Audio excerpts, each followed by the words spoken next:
স্মিতা, বয়স মাত্র 1 বছর। হাঁটতে শিখিনি এখনো।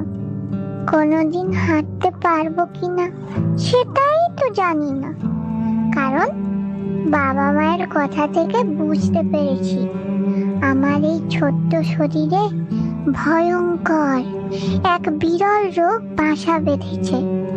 সেই রোগের চিকিৎসা করাতে গিয়ে প্রতিদিন চুপি চুপি আমার মাম্মা আর বাপি কান্নাকাটি করছে, কারণ আমার এই রোগ সারাতে 16 কোটি টাকা দরকার, যেটা জোগাড় করার সামর্থ্য আমার বাপি মাম্মামের নেই।